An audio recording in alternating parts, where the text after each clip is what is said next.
Qualquer dúvida, olha a Duda chegando, qualquer dúvida pode colocar no chat, pode colocar no privado, pode colocar, tá? Mas não deixa de tirar dúvida hoje, porque hoje tem assunto novo, tá? Tá aí, Maratona UR, você vai estudar aí, ó, nossa 12ª aula.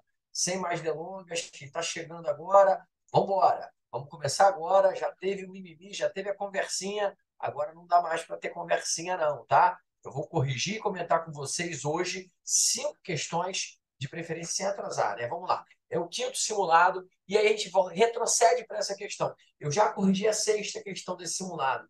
Gente, peço desculpas, havia uma falha nesse gráfico. E eu mandei durante a semana esse gráfico reestruturado para vocês. Eu só percebi essa falha depois que eu fui fazer a questão. Galera, de novo, questão inédita.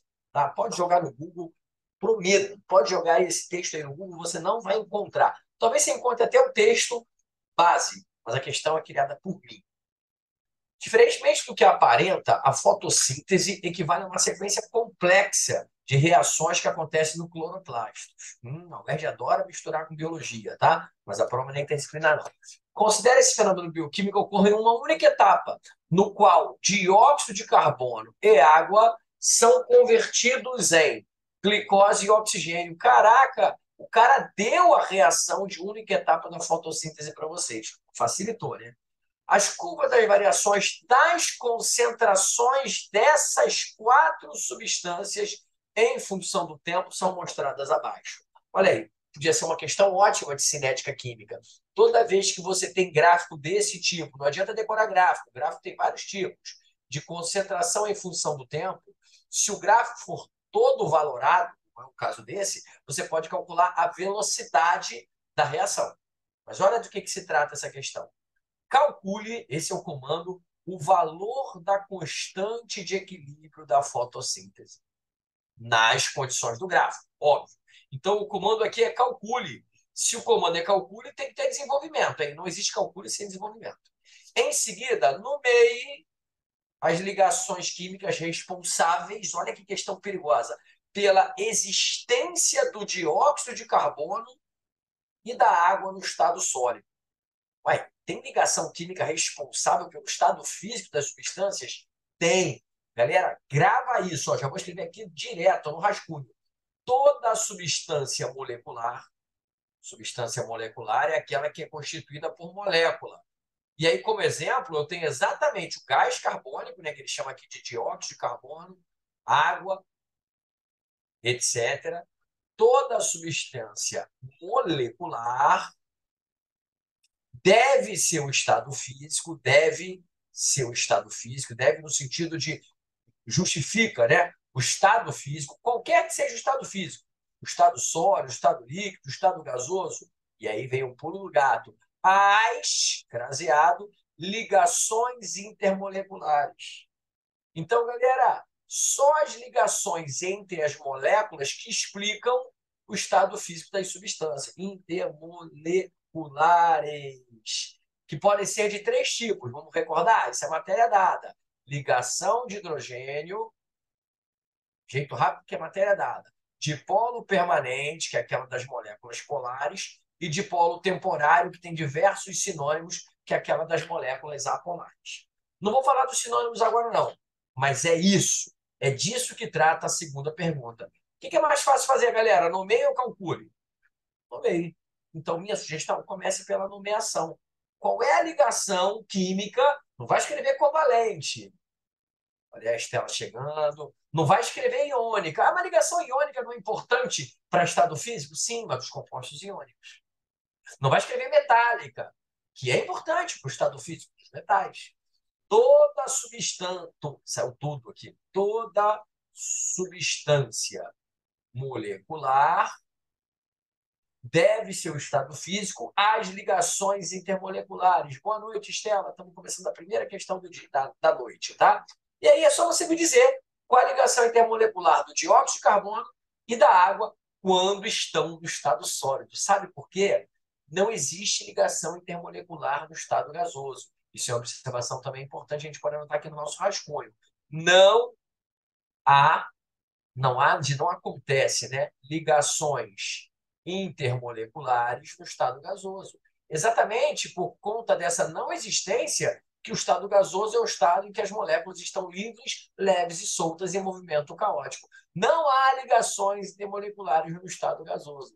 Por isso, muito cuidado na hora de fomentar uma questão, escrever, né? Ah, porque a ligação do gás carbônico é dipolo temporário.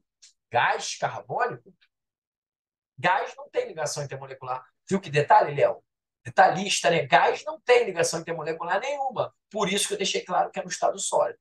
Vamos à resposta? Bom, aí vamos separar as questões aqui. Fala do dióxido de carbono e fala da água. Vamos começar pela água, que todo mundo sabe. Água tem H ligado a FON.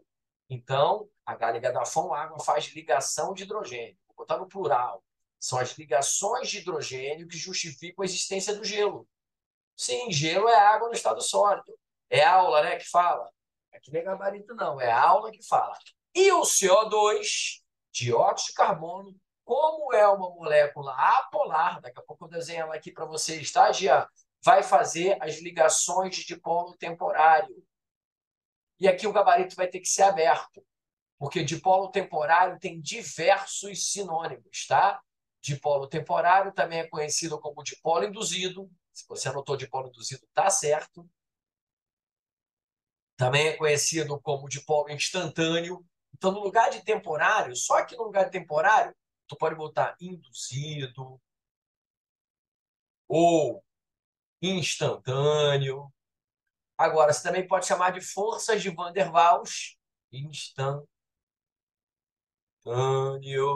Pode chamar de forças de Van der Waals ou forças de London. Também está valendo. Vários sinônimos por dipolo induzido, dipolo temporário, dipolo instantâneo. Só existe essa interação para moléculas apolares, tá bom? E agora eu vou falar da constante de equilíbrio, Júlia. Esse detalhe do estado gasoso não vai acontecer aqui. Vou explicar por quê. Quando a gente fala de constante de equilíbrio, a Júlia lembrou uma coisa muito importante. O estado físico. A gente fala de constante de equilíbrio, o estado físico é importante. A gente sempre vai trabalhar com o estado físico menos agregado. Por exemplo, se tiver gás e líquido, trabalha só com gás. Se tiver líquido e sólido, trabalha só com líquido. O sólido nunca entra em constante de equilíbrio. Mas repara o porquê da coisa. Peraí que a Stephanie está chegando agora. Repara o porquê da coisa. Vocês perceberam que lá no texto eu falei que tem as 4 concentrações? Gente, constante de equilíbrio é em função das concentrações. Então, se há as 4 concentrações, você vai usar as 4. Preste atenção nesse detalhe. Ah, mas quando é que eu não uso uma espécie na hora de calcular Kc, na hora de calcular Kp? Vamos fazer a nossa recordação aqui. Ó. Kc é constante de equilíbrio em função das concentrações. Então, foca nisso aqui. Se tiver concentração, vai entrar no Kc. Já Kp é constante de equilíbrio em função das pressões parciais. E aí, meu amigo, aqui só entram gases. Então, nesse nosso exercício, não está escrito, eu fiz de propósito isso, que a UERJ também faz isso, se é Kc ou Kp. Mas como a única informação do exercício é a concentração das 4 espécies, só pode ser Kc. Tá? Então, mesmo que a UERJ não diga é Kc ou é Kp, e quem não lembra como é que se calcula isso, calma que eu vou mostrar. Não importa, aqui só pode ser Kc. E aí, um outro detalhe. Como pode as 4 substâncias estarem no gráfico? Só tem 3 curvas. Gente, se o texto falou as curvas destas 4 substâncias estão no gráfico, é porque deve ter uma curva em cima da outra, poxa. Eu vou explicar melhor isso já já, tá, Julinha? Mas é porque tem uma curva em cima da outra. E você vai entender qual é a curva que tem em cima da outra na hora que você equacionar a reação de fotossíntese. Segundo o texto, a fotossíntese é a reação do dióxido de carbono com a água, de um jeito bem simplificado, dando. Ó, se é equilíbrio, bota a seta reversível, tá? Glicose, C6H12O6, mais oxigênio. Uma reação que cá entre nós, todos vocês deveriam conhecer. Mas o texto falou que é isso, não acredita lá? Dióxido de carbono e água são convertidos em glicose e oxigênio. Pronto. O que falta para esse equilíbrio estar perfeito? Balanceamento. E olha como é que o balanceamento é importante. Vou colocar até numa outra cor, tá? Ele tem que ir na prova. Vou colocar até uma outra cor para ficar didático. O carbono não está balanceado. Eu meto um 6 aqui na frente e balanceio o carbono. O hidrogênio também não está balanceado. Eu meto um 6 aqui na frente e balanceio o hidrogênio. Agora eu desbalanceei o oxigênio. Repare que antes da seta eu tenho 2 vezes 6, com mais 6, 18 oxigênios. Tenho 6 aqui, merece 6 aqui. Será que agora a gente consegue voltar lá no gráfico pelos coeficientes estequiométricos e perceber, ó, se aqui é 6 e aqui é 6, gás carbônico e água caem com a mesma velocidade, porque eles têm o mesmo coeficiente estequiométrico. E aí, quando eu volto lá no gráfico, repare, só tem uma curva caindo. Quem é essa curva aqui que está caindo é gás carbônico e água. É a mesma curva para os dois. Por que é a mesma curva para os dois? Porque eles têm o mesmo coeficiente estequiométrico. Agora, voltando, quem são as curvas que estão subindo? Ah, gente, Estela, todo reagente cai com o passar do tempo. Todo produto sobe com o passar do tempo. Isso é inexorável, isso sempre vai acontecer. Mas eu vou descobrir quem sobe mais. A glicose está na proporção de 1 mol para 6. Cara, tem um quê de cinética química aqui? Eu devia ter anotado que não é só de equilíbrio, não. Também é de cinética. 1 para 6, o oxigênio sobe mais que a glicose. Sacaram isso? Se não sacar, tem que falar, hein? Se o oxigênio sobe mais que a glicose, essa é a curva do oxigênio e essa é a curva da glicose.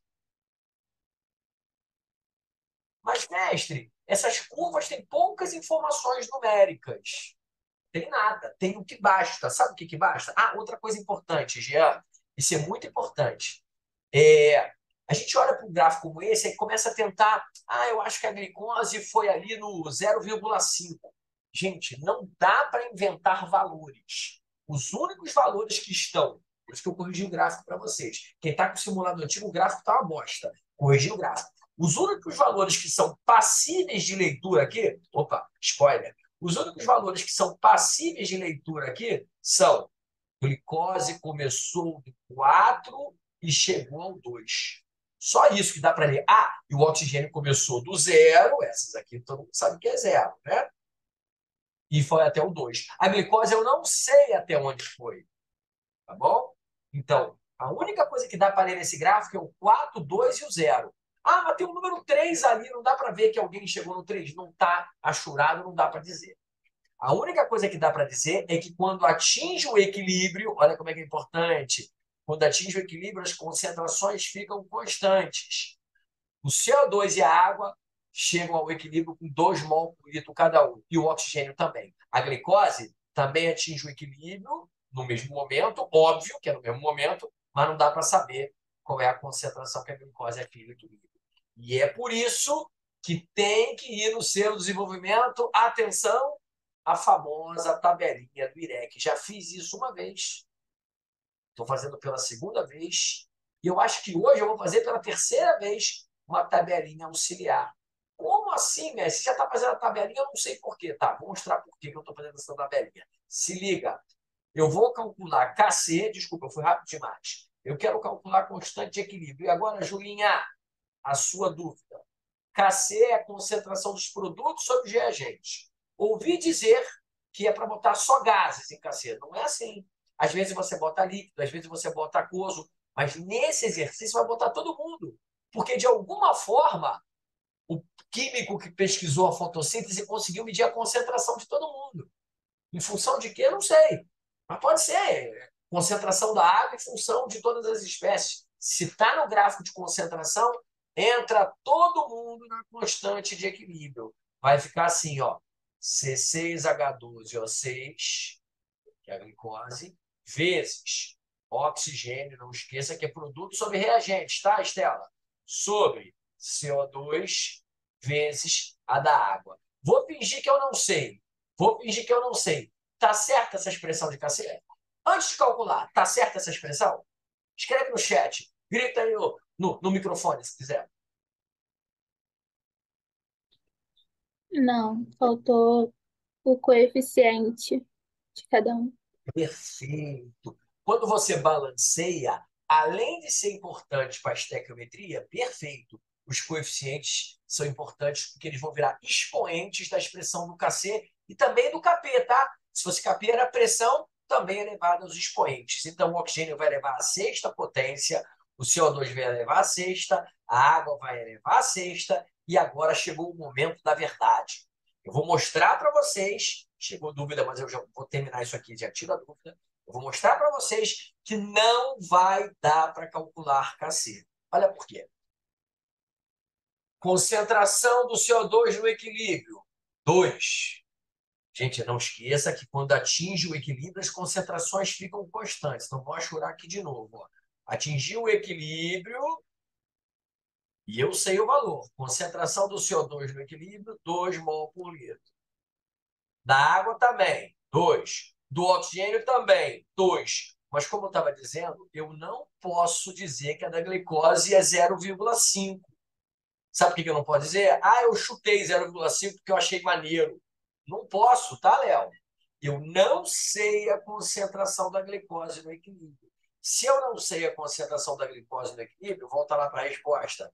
Eu posso botar, ó, 2 aqui, 2 aqui, 2 aqui, vou elevar ainda a sexta potência. Gente, esse número 6 aqui vai assustar a princípio, mas você vai ver que já tem corte aqui possível. Só que eu não sei ainda a concentração da glicose no equilíbrio. E aí? Eu deixo de fazer o exercício? Não. Eu produzo, espero que você tenha produzido a tabelinha do IREC, que é início, reação ou reagiu e equilíbrio. Essa tabelinha tem que ir na prova, tá, Arielle? Tem que ir na prova, tá, Tatiele? Tem que ir na prova, Mel. Porque é essa tabelinha que vai provar para o corretor da UERJ qual é a concentração da glicose que você vai botar no equilíbrio. Agora, vamos preencher a tabela com os dados do gráfico. O CO2 e a água, voltando, começaram do 4 e terminaram no 2. O CO2 e a água começaram no 4 e terminaram no 2. É chato esse modelo de ida e volta, mas é o único que eu encontrei de dar aula online. Né? Tem gente que responde tudo aqui nesse texto, aí você não entende o texto, fica uma bagunça. Então, o padrão UERJ tá, tem que estar no desenvolvimento. Começou no 4 e terminou no 2. Atingiu o equilíbrio no 2. Tá? Opa. Oxigênio e glicose começaram do 0 e eu sei que o oxigênio terminou no 2. Opa. Então vamos lá. Oxigênio. Aliás, gente, todo reagente, todo produto, desculpe, ele começa do 0. Não sei que seja dito, tinha mais produto ali dentro, esqueci produto lá dentro. E está escrito que a glicose, ou glicose não, que o oxigênio parou no 2. Só com esse pedacinho aqui já dá para matar. Gente, só com esse pedacinho do oxigênio, quer ver? Raciocina comigo. Se o oxigênio, segundo o gráfico, presta atenção, Léo, começou no 0 e parou no 2, a glicose não pode parar no 2. E aí, olha a estequiometria como é que já mata. Só esse pedacinho aqui, galera. Essa setinha é só para você entender de onde vai vir esse número que eu vou preencher agora. Ó. 0 para 2. Quanto é que foi formado durante a reação? 2. Vou preencher até com uma cor diferente para você saber que esse 2 veio do raciocínio. Ó. Se eu tinha 0 no início e fiquei com 2 no equilíbrio, porque 2 vieram da reação. Agora, presta atenção nessa seta verde lateral. Tem que seguir a estequiometria da reação. E a reação do oxigênio para a glicose é 6 para 1. Não é à toa que essa linha se chama reação. É a segunda vez que eu explico isso. Vocês que são do QPM já sabem. 6 para 1. Vou fazer de cabeça, Lívia. 6 para 1, caiu 6 vezes. Quanto é que é 2 caindo 6 vezes? 2 caindo 6 vezes é 2/6, que é a mesma coisa que 1/3. Olha você que chutou 0,25 lá, ou 0,5. Não é. A glicose formou 1/3 de mol. E agora você termina de preencher essa tabelinha toda. Aqui, obviamente, que é 4, né? Que é 4, desculpa, que é 2. E olha como é que tudo se encaixa. Olha como é que a linha reação está seguindo a estequiometria da reação. 6 para 6. Preste atenção, que online é mais difícil de entender se você está vendo. Stephanie, 6 para 6 para... Desculpa, 6 para 1 para 6 é a mesma coisa que 2 para 2 para 1/3 para 2. Está seguindo a estequiometria. Eu, se fosse você, preencher a tabela todinha obviamente não colorida, mas com as setinhas, para você saber de onde veio. Quando você for estudar isso aqui em casa pelos slides, você vai ver de onde veio esse 1/3. Pronto! Descobri que a glicose, nesse equilíbrio, atinge o terço. Porra, meu amigo, no gráfico você não ia nunca chegar a esse número 1/3 aqui. E agora é matemática. Agora é matemática. Vou olhar as dúvidas. Repare que você não precisa fazer 2/6 dividido por 2/6. Cortou. Ficou 1/3, só na matemática, sobre 2/6. Quanto é que é 2/6? É 2 vezes 2 vezes 2 vezes 2, né? 2/6 é 64. Confere. Bom, agora esse aqui é a divisão de fração. Vai ser 1/3 multiplicado por 1,64 avos. E vai deixar em forma de fração mesmo. 3 vezes 4, 12, foi 1. 3 vezes 6, 18. 1, 192 avos. Não tem unidade. KC, KP é adimensional. Não bota a unidade. E está aqui o desenvolvimento e resposta completa dessa questão 5 que a gente demorou para fazer. Dúvida? Joga no chat. Júlia, nesse caso que tem a gráfico só reação, comunica só os gasosos. Pergunta da dúvida que é importante. Sim, na expressão de KC. Mas não é só os gasosos, não. Quer ver, Júlia? Vou dar um exemplo aqui bem legal. Imagine que você tenha essa reação aqui. Quer ver? Deixa eu ver uma reação que eu possa fazer do jeito... Tá, do jeito legal. Água... Tá vendo? Nem é... Epa! Peraí que deu chabu aqui. A Júlia está preocupada com o estado físico da expressão de KC. Imagina uma expressão de KC, existe, tá? Por uma mudança de estado físico. Então, você tem água, líquido virando água no estado gasoso. Né? Como aconteceu numa questão da UERJ, se não me engano, foi 2018 ou 2019, da naftalina. Nada, foi 2020. Tinha naftalina sublimando. Aí só entrou o gás, verdade. Qual a expressão desse KC aqui? Aí, Júlia, você vai botar assim, concentração da água, que é a gasosa, né? E só não vai botar a líquida. Por que não vai botar a líquida? Porque se tem gás e líquido, só entra o gás. Agora, olha a mesma expressão trocando aqui. Se eu tenho assim, água no estado líquido, virando água no estado sólido. E aí você, por algum motivo, precisa montar a expressão de KC aqui. Aí vai ficar, sólido não tem concentração. Vai ficar 1 sobre a concentração da água líquida. Porque a água líquida você pode até determinar uma concentração, tá bom? Eu espero que esses dois exemplos aqui deixem claro para você que, às vezes, o líquido pode ter concentração. Vai depender de quem está do lado. Se você tem um gás e um líquido, é um gás que entra. Mas se você tem um líquido e um sólido, é o líquido que entra. Ficou claro, Júlia? E nada disso que eu expliquei em preto importa nesse exercício, porque foi fornecido a concentração de todo mundo. Beleza? Valeu, bom exemplo. Como é que eu sei que a curva da glicose é de baixo? Boa pergunta, Duda. Boa pergunta. Olha a estequiometria da glicose para o oxigênio. Quem é mais rápido? Glicose ou oxigênio? Cada mol de glicose produz 6 mols de oxigênio. Então, a curva mais rápida, que deu um chabu aqui, a curva mais alta, né? É a do oxigênio.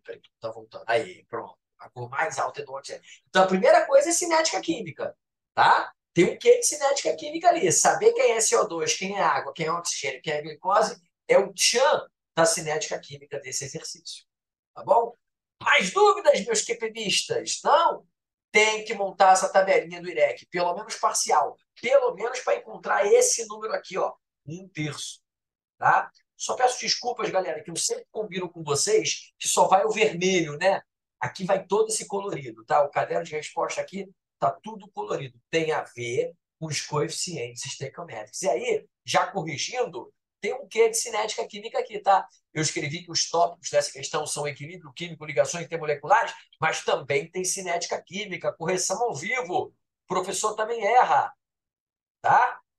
Entenderam que tem cinética química? Olha só, eu sou o autor da questão e não tinha percebido que tem cinética química aqui sim. Descobrir quem é mais rápido é cinética química.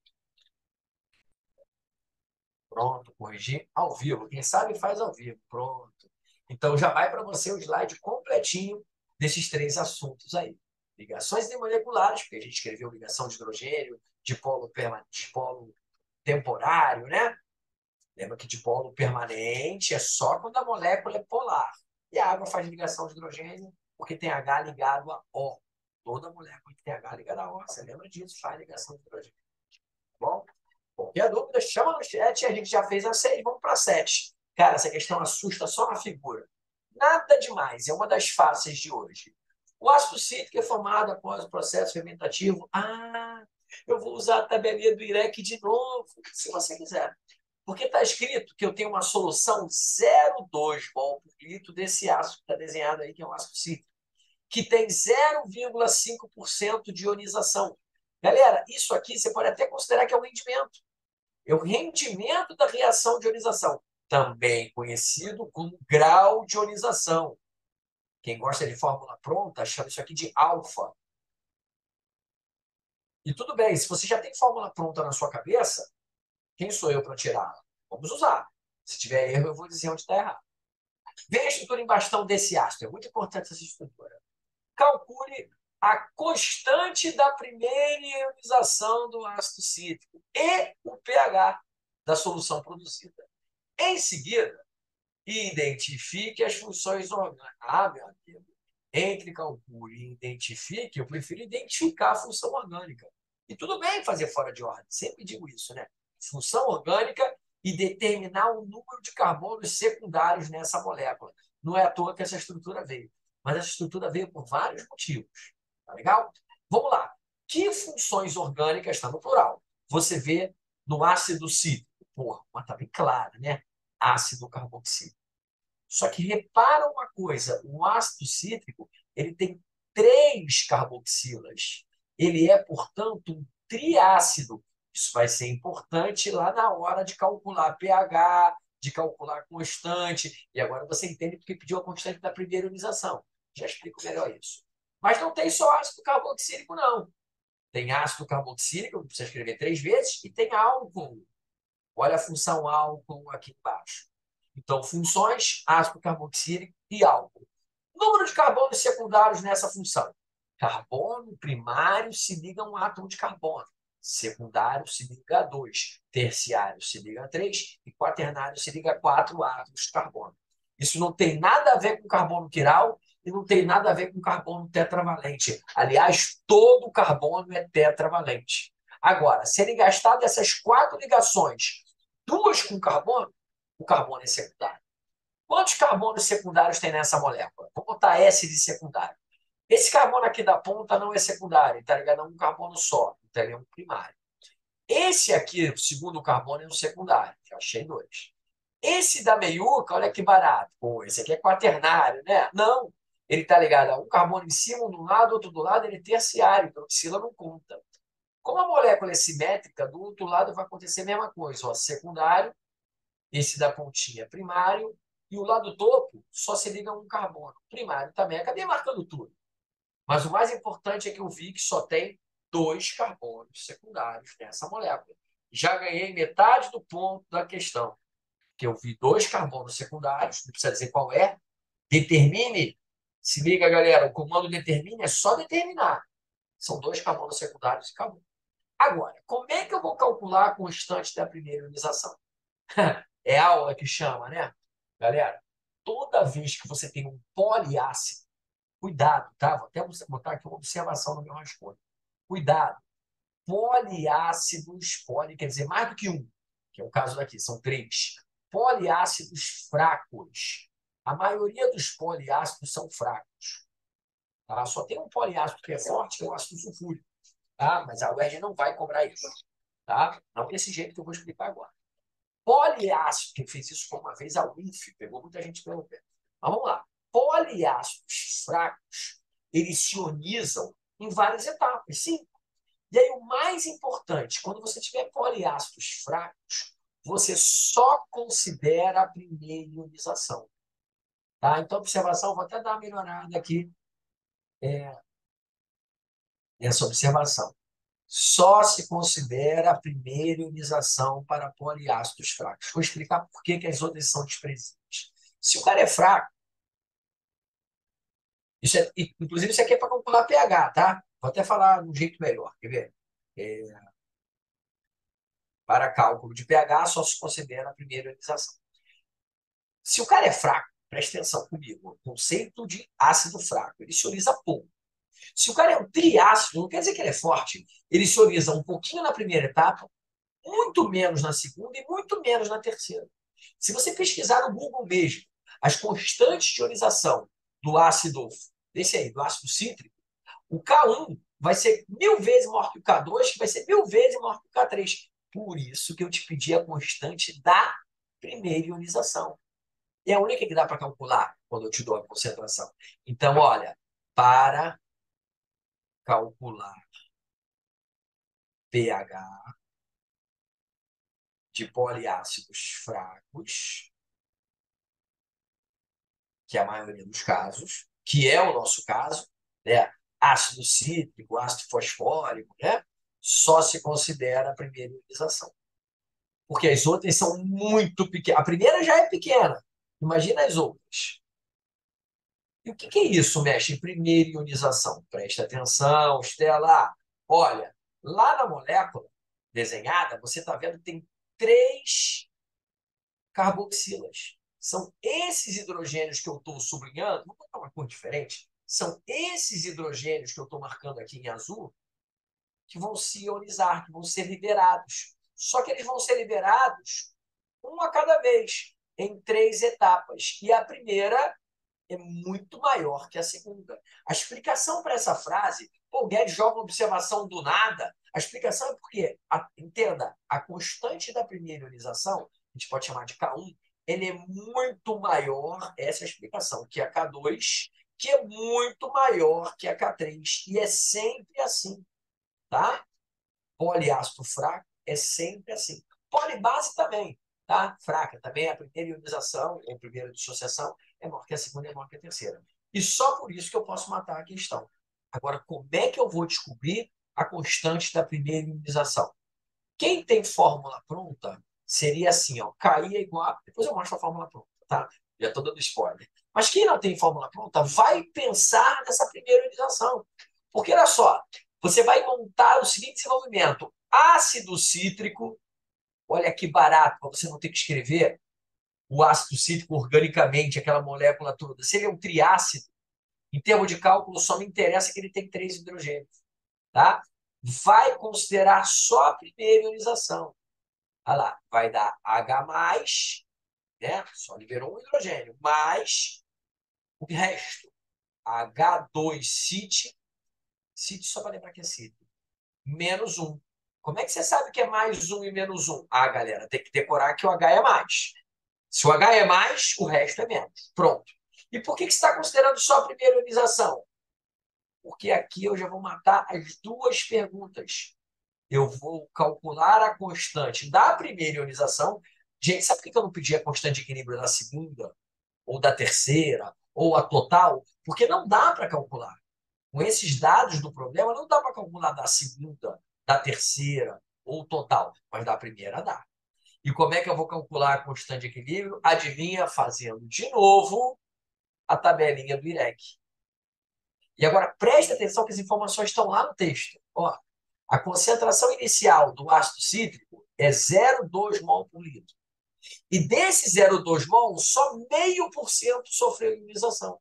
Acabou. Esses dados já são suficientes. Desculpa. Vamos lá? 0,2,5. Onde eu vou colocar isso? Ó, 0,2 é a concentração inicial do ácido cítrico. E aqui eu vou botar 0,5%, daqui a pouco eu vou fazer essa conta, de 0,2. Gente, 0,5% de 0,2 é uma multiplicação. Pode fazer aqui no rascunho do lado de fora, tá bom? Mas eu queria escrever aqui na tabelinha para você entender. Ah, ninguém disse nada, então o produto começa do zero. Para tudo. Todo mundo olhando para cá.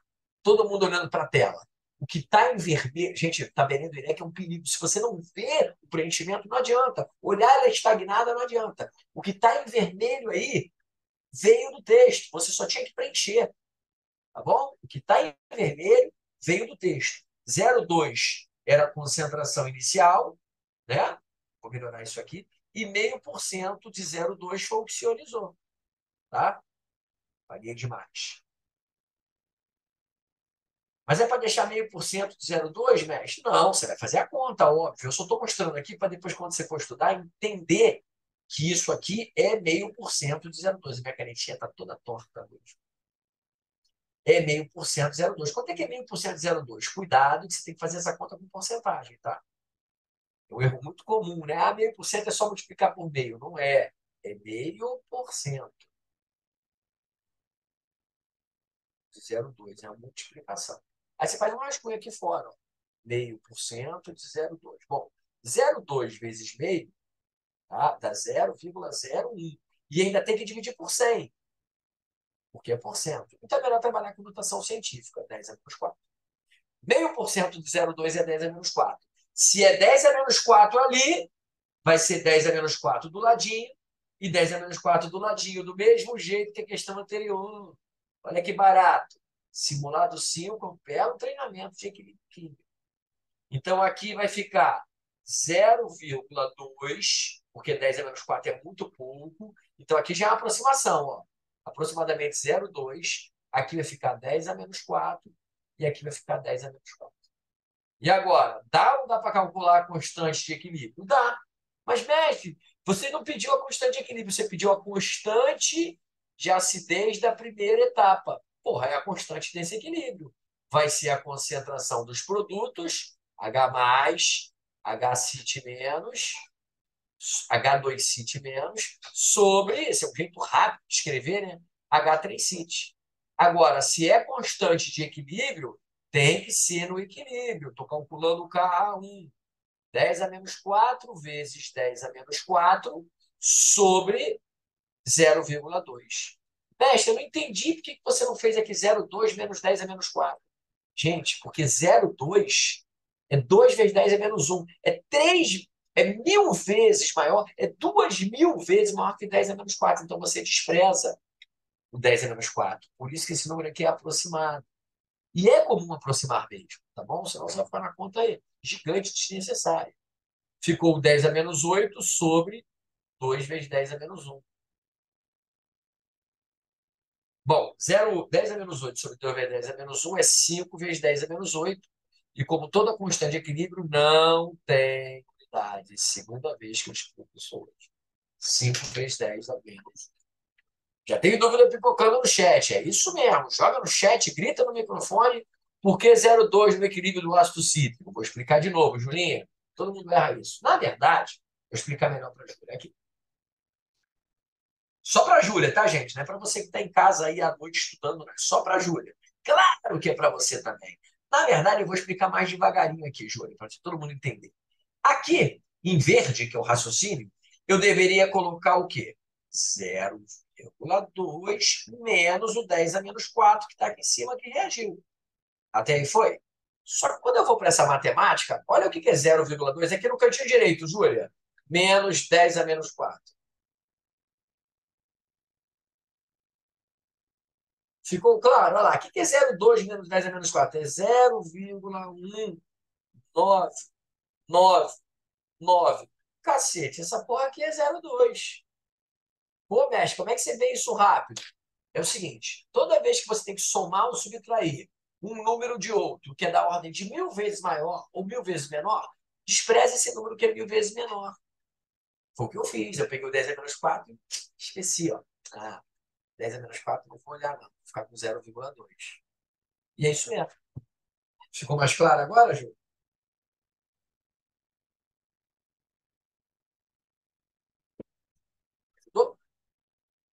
Uma questão só de matemática. Senão você vai. Ó, se você não quer botar 0,2, você teria que botar 0,1999. Pô, isso é 0,2. Bom? Não esqueça, a tabelinha do IREC é o seguinte: reagentes você subtrai e produtos você soma. Porque produtos crescem, né? O que deu 5 vezes 10 a menos 6? Será que eu errei conta, Lívia? Me ajuda aí. Nada. Não... Pode tirar dúvida à vontade, Júlia. Onde é que você achou 5 vezes 10 a menos 6? 0,5 de 2? 0,5% de 0,2? Será que eu errei essa conta? Deixa eu fazer. 0,5% de 0,2. 0,2, zero, não, dá 10. Andou duas decimais. 2 vezes 5, 10. Andou. Peraí, que eu acho que tem erro meu aqui. 0,5 vezes 0,2, olha a pressa. 0,5 vezes 0,2 é 2 vezes 5. 10 andou duas decimais é 0,1. 0,1% é 10 a menos 3. É isso, Júlio? Acho que eu errei a conta aqui. É 10 a menos 3. Falha minha. Então aqui não é 10 a menos 4, não. É 10 a menos 3. Vou alterar um pouquinho o resultado. É isso, Julinha? Julinha não. Lívia. Aqui é 10 a menos 3. Aqui, ó. Errei a conta aqui. 10 a menos 3. Tá? Falha minha. O autor da questão errou. E aí vai dar um resultado diferente. O contexto é o mesmo, tá? 10 a menos 3 vezes 10 a menos 3. 10 a menos 6. Sobre 2 vezes 10 a menos 1, que vai dar 5 vezes 10. Peraí, deixa eu endireitar isso aqui que está poluído. Eu mesmo já não estou entendendo mais nada. Errei matemática, hein? 10 a menos 3, 10 a menos 3, 10 a menos 6. Aí o 10 a menos 1 vai passar lá. 10 dividido por 5 por 2 dá 5. Vai dar 5 vezes 10 a menos 6. Confere? Corrija aí, por favor. Obrigado, Lívia. E o pH? Ah, o pH está aqui, ó. O pH está aqui. Se a concentração de H+, é 10 a menos 3, o pH é menos log da concentração de H+. Não precisa fazer muita conta, só finge que saiba a fórmula, né? Menos log de 10 a menos 3. Tá vendo, Tatiele? pH igual a 3. Tá bom? E não esqueça de falar das funções orgânicas e do número de carbonos quirais. Né? As funções orgânicas lá do ácido cítrico, lembra? Ácido carboxílico e álcool. Estou só repetindo. E tem dois carbonos secundários no ácido cítrico. Falei que essa aula de hoje era uma aula densa, né? Estamos na segunda questão ainda, porque é só físico-química daqui até o final. Vai ter uma orgânicazinha lá, mas só tem dois carbonos secundários. Olha lá. Um, dois. Dois carbonos secundários. Confere, gente, a conta, por favor, para mim. Ajuda o tio aí que de noite errei uma matemáticazinha ali. É isso mesmo. 0,5 vezes 0,2 dá 0,1. Isso aqui é de envergonhar minha filha. E, aliás, acabou de passar direto em matemática, graças a Deus, com número decimal e tudo. Beleza? 10 a menos 3, tá, gente? pH 3. Dúvida? Joga no chat. Manda no microfone. Agora você vai dar uma relação. Ah, assuntos. Equilíbrio iônico, funções orgânicas e esse negócio de carbono secundário, primário, terciário. Isso cai muito na UERJ, tá? Carbono quiral, cadeia linfática. Às vezes a questão nem é só sobre isso, é sobre uma opção de coisa. Você tem que saber cada significado desse da introdução à química orgânica. Questão 8, está acabando, olha aí. Tem termoquímica? Claro que tem, mas também tem estequiometria. Questão rápida. Só tem duas perguntas, são dois cálculos aqui. Né? São dois cálculos. Ó. Calcule a massa em quilogramas de óxido férrico, tem que ser em quilos, tá? Necessária para ter emite de 13,5 quilos de alumínio metálico.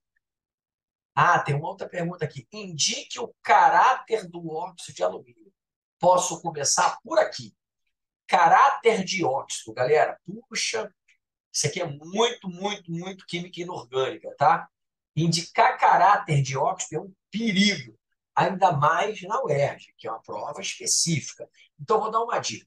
Quando alguém pede caráter de óxido, caráter, né? Classificação de óxido, não. Caráter, só pode ter três caráteres, né? O caráter ácido, o caráter básico, o caráter neutro, tá? Só que no caso dos óxidos, tem um caráter à parte, que é o anfótero, tá? E exatamente o gabarito aqui. Então vamos aqui falar de caráter dos óxidos. Lembrando que existe outra classificação dos óxidos, tá?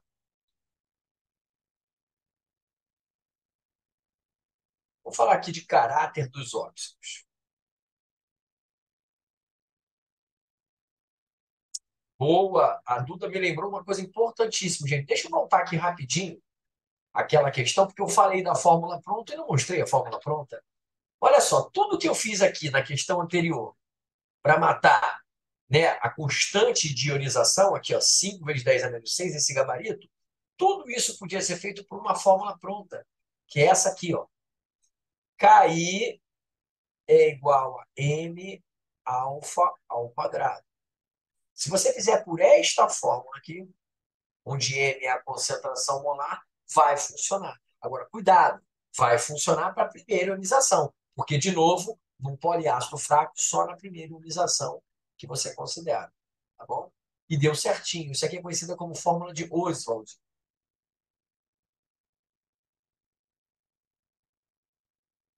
Mas quem você for estudar lá, funciona. Agora, o chato dessa fórmula pronta, ó, isso aqui é ou, tá?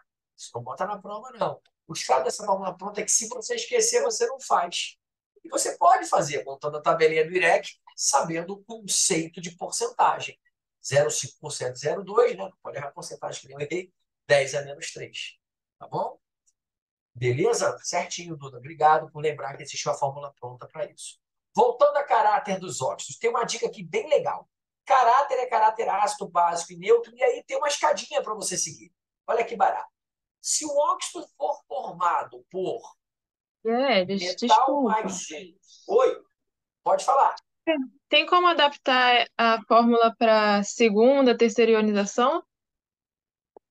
Não tem. Olha por que não. Ótima pergunta, Duda. Por que não tem como adaptar a fórmula pronta para uma segunda ionização?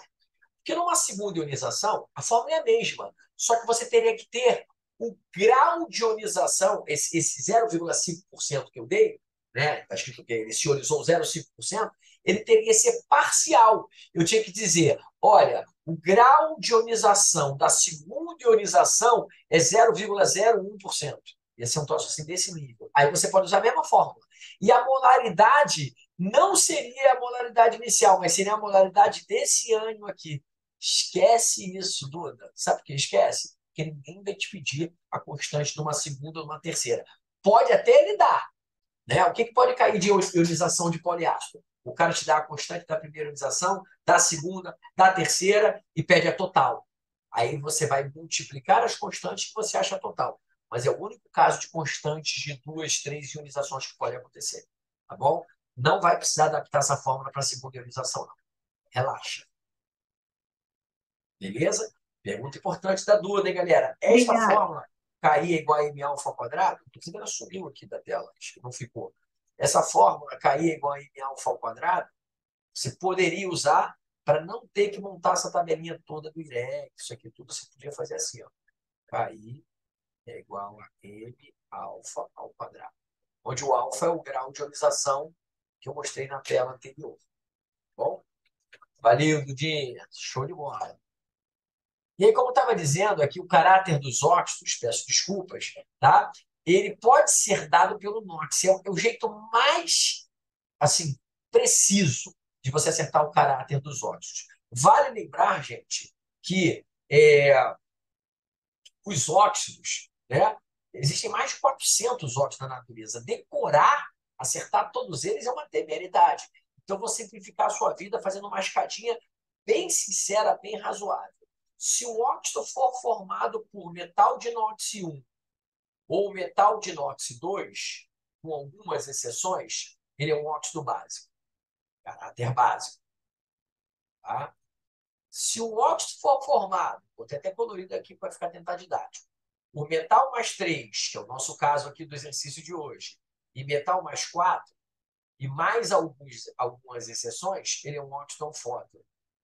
Daqui a pouco eu mostro alguns detalhes de exceções de óxido anfótero. Primeiro, vamos à regra. Se o óxido for formado por metal de inox alto, como assim metal de inox alto? Tem metal mais 5? Tem. Tem metal mais 6? Tem. Tem metal até mais 7. Uou! Mas especialmente formado por ametais. Aí ele é um óxido ácido. Olha que bela aula sobre caráter dos óxidos, também conhecido como anidrido. Ao vivo e a cores, é a aula que chama, né? Agora, nada disso funciona para os óxidos neutros, porque os óxidos neutros são apenas 4. Água, já falamos dessa brincadeira, no convite. Frase ridícula para os únicos 4 óxidos neutros. Só existem esses 4 óxidos neutros. Água no convite. Resgata aulas anteriores. Água no, que é o NO, com 20. Esse 20 é forçação de barra. Pronto. Então, aí, os 4 caráteres de óxidos que tem. Tem exceções, porque está muito bonitinho. 1 e 2 é básico, 3 e 4 é anfótero, 5, 6 e 7 eu estou andando na tabela periódica. E os ametais são ácidos, formam ácidos, mas tem exceções. Tá? E eu vou falar das exceções agora. O zinco é a principal delas. O zinco, apesar de ser mais 2, forma óxido anfótero. Tá? O chumbo também forma óxido anfótero, chumbo 2. Tá? Então, deixa eu botar o zinco aqui do lado do chumbo. São as principais exceções. Zinco e chumbo formam óxido anfóteros. Chumbo 2, tá? Se for chumbo 4, já não é tão anfótero, não. Passa a ser ácido. Tá? Acabou. Essas são as 2 exceções. Zinco é mais 2, deveria ser básico. Chumbo também mais 2, deveria ser básico, mas não é. É anfótero. Isso aqui está maravilhoso para o UERJ. E mata a nossa questão. Porque o óxido de alumínio está aqui, ó. Alumínio aqui é mais 3. Se o alumínio é mais 3, ele nem é exceção. Ele entra como óxido anfótero. Caráter do óxido de alumínio. O óxido de alumínio é anfótero. Anfótero quer dizer que é ácido e básico ao mesmo tempo, tá? Não entrei aqui, Dudinha, resgatou, na classificação salino, na classificação duplo, na classificação misto, que salino, duplo, misto é a mesma coisa. Não falei de peróxido, nem de superóxido, porque isso não é caráter. Então, quando pede caráter, é para dizer se é básico, anfótero, ácido ou neutro, tá bom? E o que você perguntou é verdade. Se o óxido tiver a fórmula metal 3 O4, ele é chamado de óxido duplo. Tá bom? Mas isso não é caráter. É uma classificação de óxido. Perfeito. Nosso óxido aqui, portanto, é anfótero. Ele é ácido e básico ao mesmo tempo. O estanho também. Bem lembrado, é que o estanho cai muito pouco, tá, Léo? O estanho cai muito pouco. Mas já que você... Tem vários, tá? A verdade é essa. Eu estou tentando evitar que você decore várias exceções. Mas o Léo lembrou do estanho e tem razão, Léo. O estanho também entra. Mas o estanho, cara, eu nunca vi cair óxido de estanho na UERJ. Já vi cair de chumbo e de zinco. Tem até motivo. Óxido de chumbo e óxido de zinco. O óxido de chumbo é o branco mais branco que tem. Os pintores pintavam com a tinta branca, né, na Renascença, e todos morriam intoxicados por causa do chumbo. É o óxido de chumbo. E o óxido de zinco todo mundo passa na pele. Na hora que passa protetor solar, o branquinho do protetor solar, do sandal, é óxido de zinco. Pasta d'água é óxido de zinco. Pega aquela pomada que todo mundo passa, criança passa, hipoglós, é riquíssimo em óxido de zinco, tá bom? O chumbo aí, o zinco e o chumbo são os mais cobrados, mas o Léo lembrou do estanho, vamos anotar o óxido de estanho também. Top, galera, top. Decoreba de química inorgânica, não tem jeito. Mas tem uma escadinha aqui, né? 1 e 2 é básico, 3 e 4 é anfótero, 5, 6, 7 é metais, óxidos ácidos. Agora, não esqueça do água no convite, hein? Porque isso aqui estoura qualquer regra. Tem que decorar os 4 únicos óxidos duplos. Como é que eu vou calcular essa massa? Galera, tem uma impureza aqui. Talvez você não tenha percebido. Essa estequiometria não é com substância totalmente pura. Ela tem uma pureza de 80%. Olha que pegadinha. Eu botei 20% de impureza. Quando a UERJ faz isso, a pureza é de 80%. Vamos aos cálculos? Primeiro, organizando. Quem não é puro? O óxido férrico. Então, o óxido férrico só tem 80% de pureza. E ele está entrando com 13,5 quilos de alumínio metálico. Então, vamos anotar aqui, ó, 13,5 quilos de alumínio metálico. E eu quero saber qual é a massa de óxido férrico necessária, sabendo que ele não é totalmente puro. Vai ter uma conta aqui no final, tá? Eu quero saber a massa desse cara, sabendo que ele não é totalmente puro. Gente, ou você faz numa única regra de 3, Lembrando que a pureza é de 80%, ou você faz em 2 regras de 3. Mas não esqueça, que eu vou ter que mudar de página, não esqueça aqui, Estela, do balanceamento dessa reação. O balanceamento dessa reação é 2:1. Cada 2 mols de alumínio reage com 1 mol de óxido férrico, que é exatamente o cara que não é totalmente puro. Tá bom? Então vamos começar, já vamos responder aqui direto, ó. 2:1, lembra? Cada 2 mol de alumínio reage com 1 de óxido férrico. Vale a pena você reproduzir isso aqui só para fazer organizadinho. Ó. 2 mol está para 1 mol, assim como, agora vamos à massa, 13,5 quilos. Pode deixar em quilo? Pode deixar em quilo, não tem problema, porque você vai ter a resposta já em quilo. 13,5 quilos do alumínio vão produzir X quilos desse aqui. Agora, das duas, uma. Ou você faz o cálculo. Atenção, galera. Regra de 3, cada um tem o seu jeito de fazer. Ou você faz o cálculo aqui e já calcula em quilos o do cara que é impuro e depois vê quanto é que é 80%. Ou você já coloca aqui a pureza, que é muito mais rápido. Aqui, ó, 80%. Esse cara não é 100% puro, ele é 80% puro. Não confunda pureza com rendimento. Ah, mas a pureza ficou do lado direito. Que estranho! Eu tinha decorado que a pureza é do lado esquerdo. Depende. Esses dois caras aqui são reagentes. Aqui, os dois são reagentes. É que eu tenho um reagente puro, o alumínio metálico, e um que não é puro, 80% de pureza. Agora, meu amigo, olha como é que é importante você anotar a unidade que você está falando. Se você está aqui em massa, aqui em cima você tem que trabalhar em massa. Você vai lá na tabela periódica e descobre que a massa atômica do alumínio é 27. Amei esse número, tá? 27. Você vai ver por que eu amei esse número. O óxido de alumínio já vai ser 2 vezes 27, com mais 3 vezes 12, 160. Pronto. Mestre, você botou grama em cima de quilo. Não tem problema. Se você bota grama em cima de quilo dos dois lados da regra de 3, você está errando por 1.000 unidades dos dois lados. Então a proporção é a mesma, não está errado, não. Tá bom? Isso aqui vai dar um X gravado de 50 quilos. Exato. Tá bom? Estou acelerando aqui para a gente errar. 50 quilos. Ah, mas por que 50 quilos? Olha a proporção. Eu falei que tinha uma proporção aqui. O dobro, ó, 13,5 é metade de 13,5 é metade de 27. Então, na verdade, ó, matematicamente, daqui para cá, está dividido por 4. Você pode fazer a regra de 3 assim. Ó. Quanto é que é 160 dividido por 4? 40. Então, x vezes 80% dá 40. Quanto é o x? 50. Já sai em quilos. Se você botou quilo embaixo de grama, o resultado já sai em quilo. Moleza essa estequiometria, tá? Nem precisou do restante da reação. Agora, não é só estequiometria, né? Você tinha que classificar o óxido de alumínio, né?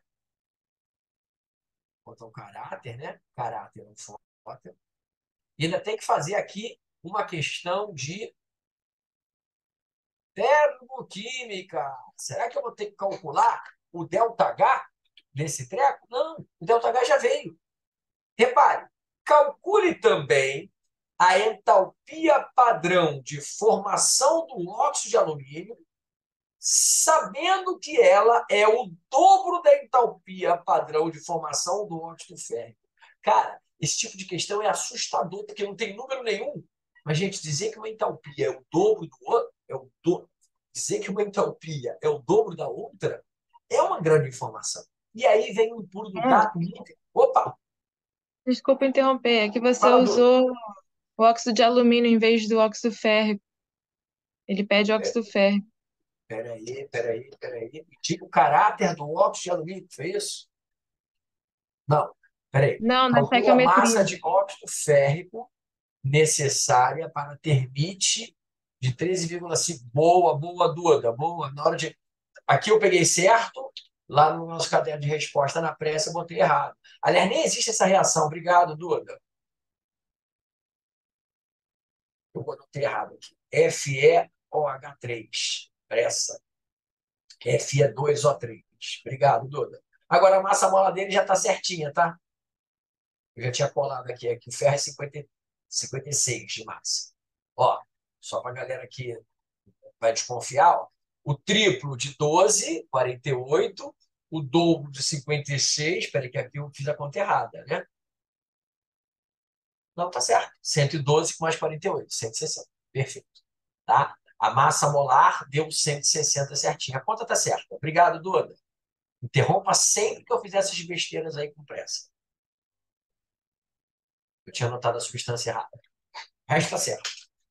Beleza. Vamos lá, galera. Como é que eu vou calcular a entalpia de uma substância? Usando a única informação termoquímica que eu tenho, o ΔH. Você deve lembrar que dá para calcular ΔH por 3 formas diferentes. Eu já trabalhei as 3. Só que aqui tem uma que você não pode esquecer, que é o conceito de ΔH. Não é lei de Hess, não. ΔH, conceitualmente, é final menos inicial. Todo delta é isso. E como eu tenho uma reação química, eu vou ter produtos no fim e reagentes no início. Então, não esqueça que isso aqui não é fórmula. Isso é conceito. ΔH é entalpia de produtos menos entalpia de reagentes. Minha sugestão, coloca essa fórmula primeiro, que eu te garanto que vai dar a solução aqui. Essa questão não é para resolver por lei de Hess, nem é para resolver por energia de ligação. Por quê? Porque eu não tenho várias reações termoquímicas para manipular e nem tenho energia de ligação de ninguém. Agora, gente, não esqueça, entalpia padrão de formação de substância simples vale 0. Aqui, ferro, substância simples. Alumínio, substância simples. Isso é muito importante. Vou escrever até aqui embaixo, ó, aqui do lado. Ó. Importante pra cacete. Entalpia padrão de formação de qualquer substância simples. Isso já aconteceu em aulas anteriores, tá? Mas aqui é fundamental que você saiba que vale 0. Senão você vai ficar olhando e não vai resolver. Né? Porque, vamos lá, quando você olha para a reação de novo, olha lá, pô, tem 2 produtos e 2 reagentes. Tem nada. A entalpia do ferro vale 0. E a entalpia do alumínio vale 0. Por quê? Porque eles são substâncias simples. Ou seja, em termos de valor, só tem a entalpia do Al2O3 e do Fe2O3. E olha como é que agora, com uma mágica, a gente vai resolver. O ΔH eu tenho. Deixa eu só voltar que eu esqueci o nome do ΔH. Menos 850. O ΔH eu tenho. Menos 850. Isso vai ser a entalpia padrão de formação do único produto que tem entalpia, que é o Al2O3. Cuidado com o balanceamento, hein? Demos sorte com o Al2O3 e o Fe2O3 está na proporção de 1 para 1. Então, não precisei multiplicar esse número aqui por 2 nem nada. Acabou. Mas como acabou? Você não tem esses valores. Está escrito lá no texto que uma entalpia é o dobro da outra. Só toma cuidado. Obrigado, Duda. Cara, hoje a minha cabeça está a 1000. Olha a massa molar que eu botei para o oxigênio. Eu tenho que chamar a Duda para ficar aqui comigo. Massa molar do oxigênio, 12, gente. 12. Massa molar do oxigênio, gente, não vai alterar o valor não, tá, gente? É 16. Obrigado. O valor já está certinho. Tô doido para chegar lá na reação de Grignard. Preciso muito chegar nela hoje. 16. Mas dá certinho 160, tá bom? Obrigado, Duda. Agora, como é que eu vou terminar essas entalpias? Tudo bem, você tem a entalpia do produto, uou, tem a entalpia do reagente, uou. Não, você não tem. Você não tem nem a entalpia do produto nem do reagente, mas você sabe que uma é o dobro da outra. E aí, toma cuidado. Qual é o dobro de quem? Vamos no texto. A entalpia do óxido de alumínio é o dobro da do óxido férrico. E qual que eu quero?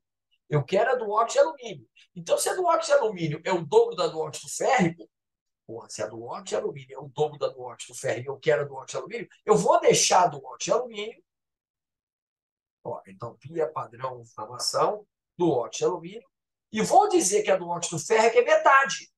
Pronto. Ai, essa incógnita ficou muito grande. Gente, quanto é que é 1 menos meio? 1 menos meio é meio.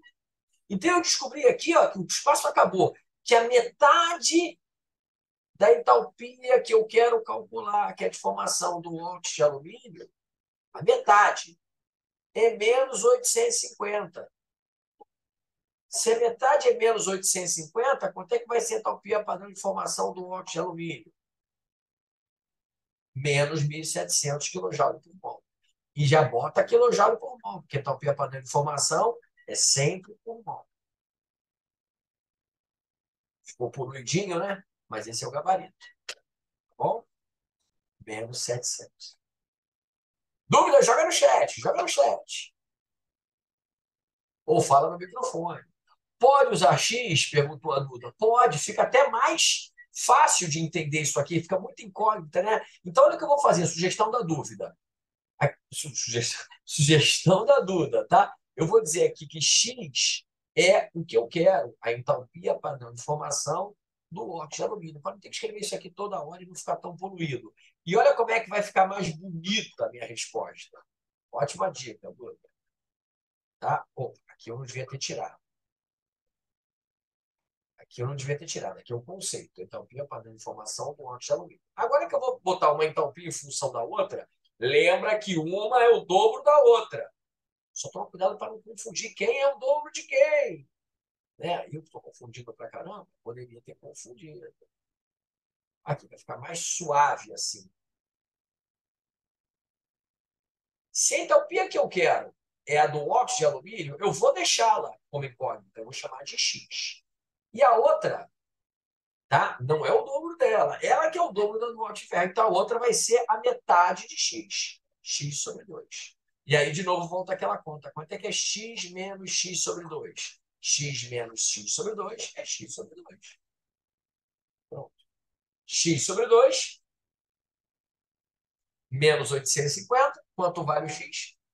1.700 negativo.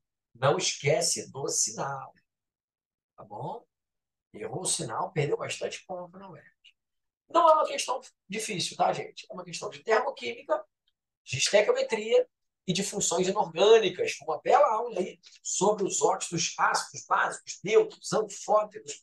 Qualquer dúvida, joga no chat. Tá bom? Exatamente, Duda. A pergunta da Duda é muito importante. Se você vai usar X, deixa claro a que o X se refere. Tá bom? Só vale o que está dentro do caderno de resposta. Tá bom? O que está fora, está fora. Mestre, você fez a estequiometria sem equacionar a reação toda, diria a Estela lá em cima. Não precisa. Eu não preciso da equação toda, eu só preciso do dado da questão e o que foi perguntado. Chegou. Finalmente, eu tinha que chegar nela. Tinha que chegar nessa questão, que é mais difícil do simulado, tá? Eu acho ela mais difícil ainda que a questão 10. Aliás, gente, toma cuidado, você que imprime simulado, que nem eu imprimo também, às vezes eu imprimo aqui no meu preto e branco, aí a questão 10 ela tem um coloridinho, tá? E o coloridinho é importante na questão 10. Na questão 9 não é. Observe a sequência reacional abaixo, onde X, Y, Z são compostos orgânicos. Vamos aprender a reação de Grignard, essa última aí, ó. A primeira, eu já até pedi para você treinar em casa. Será que você lembra o que vai dar um haleto com base forte em meio aquoso? É uma das reações que os haletos fazem. Trouxe aqui um rascunho para a gente brincar de substituição em haletos, tá? A segunda é uma oxidação. Bom, mistura sulfocrômica é um agente oxidante enérgico. Já mostrei isso para vocês em aulas anteriores. Maratona é continuação. Então, isso aqui é uma oxidação enérgica. Então, aqui não tem novidade. Na primeira não tem novidade. É uma substituição em haletos. Eu sempre digo que substituição é fácil de fazer, ainda mais em haleto. Né? Você vai tirar esse bromo e vai botar hidroxila no lugar. Tá? Aliás, uma dica muito boa aí, Léo, uma dica muito boa para quem reclama de reações orgânicas. Quando existe sequência reacional, você pode matar o X também pelo que ele vai sofrer. Repara, o X vai sofrer oxidação. Cara, eu só estudei oxidação de alcenos e de álcoois. Porra, então só pode ser um álcool. Não faz sentido ser um alceno. Não faz sentido lá em cima uma reação de KOH. Então, gente, não se preocupe tanto com substituições que você nunca viu. Você vai saber fazer na hora. Então, vou fazer meu rascunho. A primeira é uma substituição. A segunda é uma oxidação enérgica.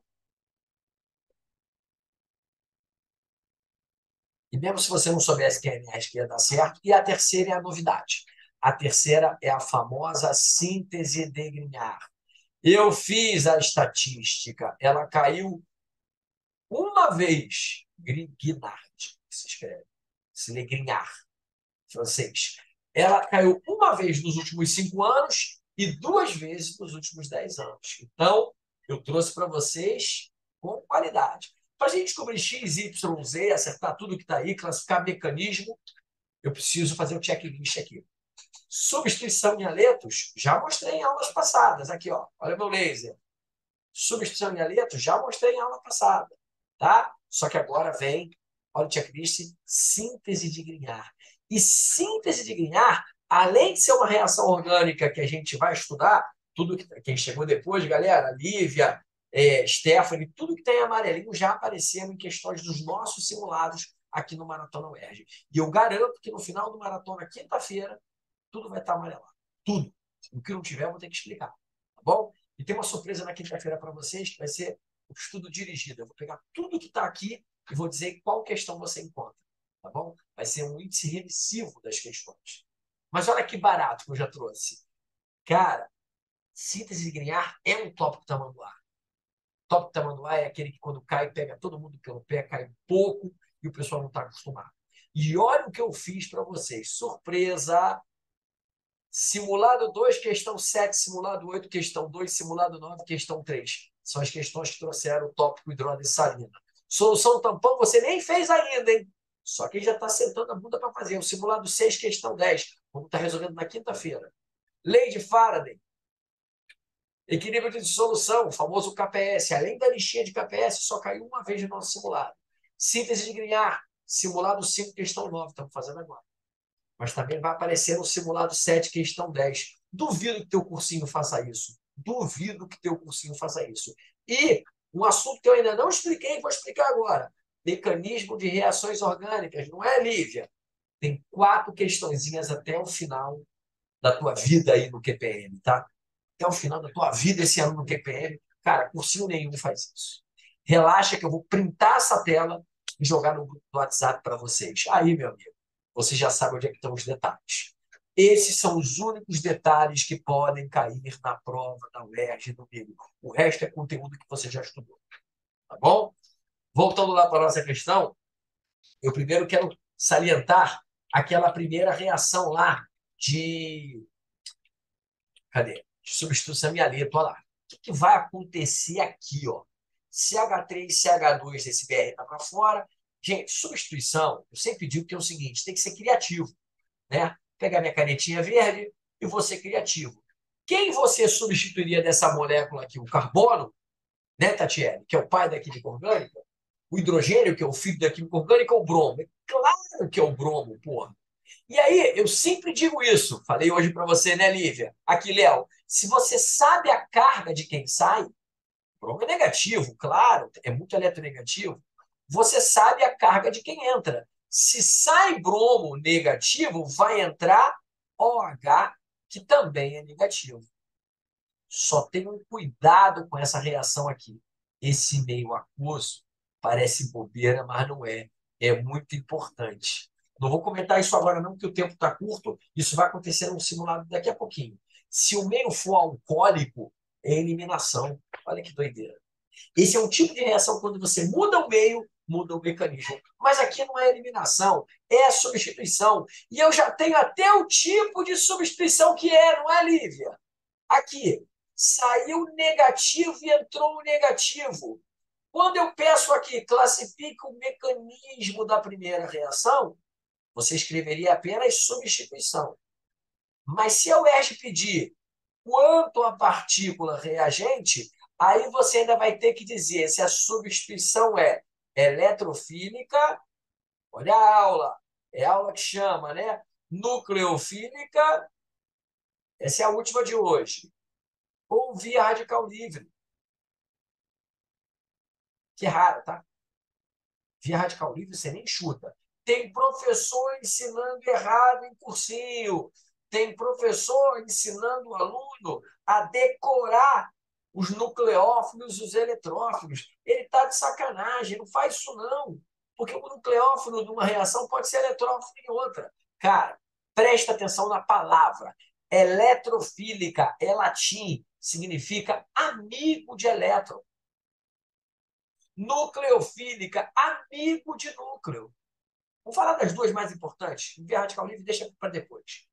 Eletrofílica significa que o cara é amigo de elétron. Se ele é amigo de elétron, pensa, ele abraça o elétron. Se ele abraça o elétron, ele não pode ser negativo. Todo eletrófilo é um ataque positivo. E todo nucleófilo é o contrário. Aí sim, é um ataque negativo. E aí, Léo, vem aquela velha história. Se você sabe quem sai, você sabe quem entra. Quem saiu foi um negativo. Quem entrou vai ser um negativo. Negativo não é amigo de elétron. Você não precisa decorar. Ah, eu esqueci o ataque. Você pensa assim, o cara negativo não é amigo de elétron. Como é que é, então? Amigo de núcleo. Lembra que o núcleo atômico é positivo. Então, essa substituição é uma substituição nucleofílica. Isso vai acontecer mais 3 vezes até o simulado 10. Senta o bumbum para fazer os simulados, tá, gente? E não tem que explicar, não. Acabou, esse é o gabarito. Tá? Agora, como é que eu vou nomear o X, o Y e chegar no Z? Calma que eu vou explicar a síntese de Grignard ainda. Gente, obviamente que eu não vou perguntar, todo mundo entendeu. Mas, Luiz, Mel, entenderam que substituição é moleza? Basta você saber quem entra. Desculpa, basta você saber quem sai. Porque se você sabe que sai positivo, entra positivo, aí é eletrofílica. Se sair negativo, entra negativo. Tá? Por enquanto, deixe esse meio aquoso aqui como uma observação para um próximo momento. Mas acredite, essa mesma reação em meio, esse meio aquoso é importante, essa mesma reação em meio alcoólico seria uma eliminação. Só rolou substituição porque em meio aquoso. E aí eu trouxe uma tela em branco para mostrar como é que os aletos fazem muita substituição. Acompanha comigo. Vou pegar um aleto bem simples, que é o cloroetano, cloreto de etila. Se eu pego esse cloreto de etila e somo NaOH, qualquer base forte, acabei de falar, em meio aquoso, vai dar um álcool. Foi o que aconteceu lá no meu. Como que vai dar um álcool? De novo, olha como é que é a mesma tese. Se você sabe que sai o cloro negativo, vai entrar o negativo do NaOH. Acabou? Se você acerta quem sai, você acerta quem entra. Deixei isso para casa, hein? Não sei se vocês fizeram. Se você pegar isso aqui e somar com, por exemplo, botão diferente, KCN. Ah, eu não sei fazer com KCN. Mesma coisa. Saiu negativo, entra negativo. E aí você vai produzir uma função orgânica rara chamada nitrila. Depois eu vou botar os subprodutos. Olha lá. Esse C-tripla-N aqui é nitrila. Aqui sobrou o NaCl, aqui sobrou o KCl. E aí vai. Esse aqui que nós já fizemos com amônia. Só que olha o jeito diferente que eu vou escrever amônia para vocês. Amônia é NH2 com mais um H. Lembra que o H é mais? Se o H é mais, o NH2 é menos. Você sabe que sai negativo, tu vai ter que dar um jeito de entrar o negativo. Tá vendo? É sempre o negativo que entra, porque sai o negativo. E aqui você produz uma amina. É, que barato. Esse é um rascunho para você ver como é que os aletos reagem pra caramba. O que sobrou? Sobrou um H e sobrou um Cl. Se você quiser, o aleto pode reagir, isso aqui vai acontecer lá no simulado 10 ou 9, com alcóxido, que é isso aqui, ó. Ai, mas essa eu não vou saber fazer. Mas sim, gente, se o Na é mais, se o Na é mais, o que sobra, que é esse radical aqui ligado ao O, é menos. Agora, pendura pelo O, hein? E quando você pendura pelo O, surpresa, você produz um éter. Sobrou NaCl. Quando vem o subproduto, então fica mais fácil ainda. Só tem um detalhe que eu vou colocar numa cor diferente. Uma reação que muita gente não sabe fazer, que é quando você tem um aleto para reagir com sódio metálico. na presença de éter. Porque se você botar água também explode a porra toda. E aí não funciona essa tese, né? Como é que você vai pegar o negativo, que é o cloreto, e botar o sódio? Não faz sentido. Então, essa aqui é a diferentaça. Eu vou começar pelo subproduto. Olha só. Não dá para colocar o sódio no lugar do cloreto. Mas dá para ligar o sódio ao cloreto, dando cloreto de sódio, que é um subproduto que aparece sempre. Uai, mas aí o que sobrou? Sobrou um radical livre? E esse é o pulo do gato. Sobra um radical livre, com 2 carbonos, que vai se conectar a outro radical livre com 2 carbonos, que tem milhares deles. E como é que você sabe que isso é um radical livre, mestre? Vou botar uma cobrinha aqui. Os 2 radicais etis vão, portanto, se conectar e aumentar a cadeia carbônica. Passa a ter 4 carbonos aqui. Óbvio que aqui tem que ter um balanceamento, tá? E um jeito bem fácil de balancear isso aqui sem estragar a outra é botar um meio na frente desse butano, né? Porque butano, porque você agora ligou 2 etis, né? Gente, esse verdinho aqui era a valência livre dessa substituição via radical livre. Olha aí uma substituição via radical livre. Ela é diferente. Essa é via radical livre. Todas as outras são nucleofílicas. Essa é via radical livre. E não tem luz, tá? Alô, você que decora que tem que ter luz. Não, essa aí não tem luz. Esse meio é só para balancear. Deixa eu ver se eu balanceei. Tá, metade dos carbonos. Tá balanceado. É só botar um meio na frente desse cara que balanceia. Essa é uma rara. Tanto é rara que é via radical livre. E olha só que mágica, Léo, quem fica assustado com química orgânica, quantidade de conteúdo. Se você meter um dupla O aqui, no reagente inicial, nada muda. Olha lá, dupla O volta a aparecer de novo. Só que aí aparecem novas funções, ó. Amina, né? A de baixo não dá para fazer com dupla O. A de baixo é a única que é diferente. Tá bom? Galera, isso aí vai ficar tudo para você dar uma lidinha no slide, tá? Porque o nosso tempo já acabou. Quer dizer, faltam 2 minutos e eu ainda tenho que falar da síntese de Grignard. Então vamos lá. Já descobrimos quem é o reagente 1? Já. Moleza, é um álcool, né? Só que é um álcool secundário. Vou fazer o nosso rascunho aqui. Ah, e aí de novo, a Arielle que sempre pergunta isso. Galera, 2 minutinhos, 1 minutinho. A Arielle sempre pergunta isso. Eu preciso botar a fórmula do X, do Y, do Z, se o comando é nomeie? Precisa.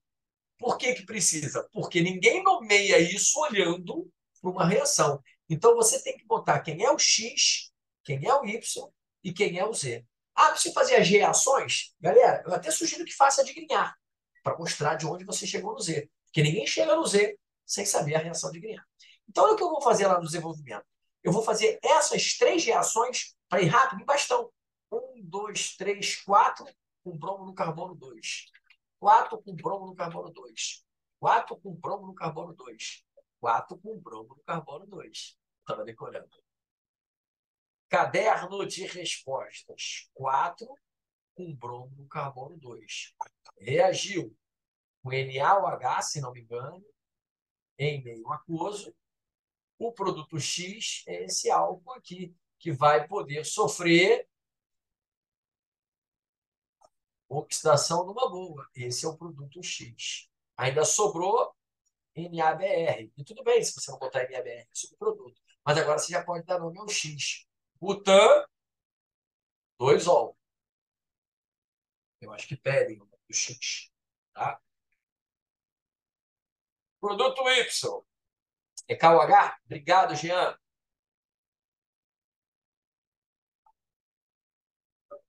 Jean lembrou que é KOH. Esse jeito de ir e voltar no saco, né, gente? 10 minutinhos a gente termina, galera. Produto Y. É a oxidação enérgica desse cara. Aí, meu amigo, você não se preocupa com o subproduto, não, tá? Até porque, mas eu não sei a fórmula da mistura sulfocrômica. Acabou. Álcool secundário, matéria dada, vai dar cetona. Esse é o produto Y. Esquece balanceamento de oxidação. Nome desse produto Y, butanona, sem 2, por favor. Eu acho que os comandos são esses. Nomeia os compostos X e Y. Beleza. Agora, forneça a fórmula em bastão do isômero funcional de Z que apresenta atividade ótica. E depois o mecanismo dessa reação aqui de cima, já podemos falar do mecanismo. Essa reação foi de substituição nucleofílica. Fizemos uma bela aula sobre substituições, não é, gente? Beleza. Agora, como é que eu vou descobrir quem é o Z? Galera, síntese de Grignard. Aprenda. Não vai precisar botar a síntese toda. Depois eu vou mostrar como é que ela é inteira. Mas o que vai acontecer quando a butanona, que é o Y, reagir, vou fazer colorido aqui para você entender, com CH3MgBr, que é o reagente de Grignard. Isso aqui se chama reagente de Grignard, ou composto organomagnesiano. Tá? O nome desse reagente. É o que tem magnésio. Tá? Posterior hidrólise. Olha que barato. Muita gente não percebeu, mas a síntese de Grignard, vou fazer colorido para ficar didático, ela é uma reação em duas etapas. Primeiro acontece essa reação e depois tem uma posterior hidrólise, uma reação com água. Já vou botar água didática aqui. Tá bom? Então vamos lá, galera. Tá acabando. O que vai acontecer na síntese de Grignard? Olha primeiro para esses dois reagentes que eu vou apontar com o meu laser. Aqui, Léo, não precisa decorar, não. Luiz, eu tenho certeza, a maioria de vocês no cursinho vive isso muito rápido ou nem vivo. Então, olha para cá para poder aprender a síntese de Grignard, que elas são duas etapas. A primeira etapa é uma etapa de adição. Por que é adição? Ah, galera, tem uma pia ali doida para ser rompida. Né? Então, vou pegar uma caneta colorida para ficar didático. E se quiser deixar isso no caderno de resposta, não tem problema. Rompe a pia e pensa nas cargas. Ó. Negativo, carbono fica positivo. Óbvio que o carbono é positivo. Ah, mas por que carga? Porque, galera, agora é adição. Você não vai botar ninguém no lugar. Você vai quebrar o CH3MgBr exatamente no magnésio. Porque o magnésio é metal e ele é positivo, né? E o CH3 é a metal, é carbono, vai ser negativo. E essa é a novidade. O reagente de Grignard deu o prêmio Nobel a Victor Grignard porque ele conseguiu criar um carbono negativo, algo raro, carbânium. E aí, olha como é que você não decora. Negativo entra no carbono positivo, é atraído, não é substituição, é atraído para o carbono positivo. E positivo é atraído para o oxigênio, que é negativo. Óbvio que isso aqui não é o produto final. Isso aqui é um intermediário que vai ter essa carinha aqui, ó. Para quem não gosta de decorar, o intermediário vai ter esta carinha aqui. Peraí, grande demais. O oxigênio colorido, hein? Ganhou o MgBr verde. Tudo ligação iônica aqui, ó. OMgBr. Isso aqui é um intermediário, serve para porra nenhuma. E esse carbono do grupo funcional, esse aqui que eu estou achorando em verde, ganhou o CH3. Pronto. Vou até pendurar um CH3 aqui, não precisava. Esse é o intermediário da reação. Não serve para nada. Tá? Que função orgânica é essa? Você não sabe nem dar nome a essa função. Agora, lembra que tem uma posterior hidrólise? Ah, posterior hidrólise é uma reação com água. Água didática. E agora sim é uma reação de substituição. E aí, quem você substituiria aqui? É claro que você vai substituir esse cara escroto que tem magnésio. Lembra que magnésio, já falei, é metal. O metal é extremamente eletropositivo. Então, o magnésio ele abandona o oxigênio, ele é positivo. Quem é positivo na água? De novo, galera, toda substituição é assim. Se você acerta quem sai, você acerta quem entra. Essa é uma substituição eletrofílica. Mas não foi o caso. O importante é que nós chegamos ao produto final. Um álcool. Toda a síntese de Grignard produz um álcool. Olha o álcool aparecendo. Produz um álcool de cadeia maior do que o cara original. Porque ele ganhou o pedaço do Grignard. E aí tem um macete para a gente acelerar e chegar direto a esse produto final, que é o produto Z, sem passar pelos intermediários, que tem gente que na hora da prova pensa, muito trabalho fazer duas reações. uma adição seguida de uma hidrólise. Concordo que é muito trabalho. Mas o macete é o seguinte, olha para mim. Você vai pegar, ó, rápido. Isso eu deveria fazer fora. Rápido. Você vai pegar a sua acetona ou o seu aldeído, no nosso caso é uma acetona, né? E vai falar assim para ela. Qual o seu carbono mais importante? Ó, ensinando a fazer grelhar rápido. Qual o seu carbono mais importante, cetona? A cetona vai falar, é esse aqui. Aí você faz o seguinte, tá bom, repete a cadeia, esquece o dupla O, pega esse carbono e fala assim para ele, síntese de Grignard ganha OH e o pedaço do Grignard. É ridículo, mas olha o que acontece com esse carbono. Ele vai ganhar OH e o pedaço do Grignard. Esse é o jeito rápido de fazer um reagente na síntese de Grignard.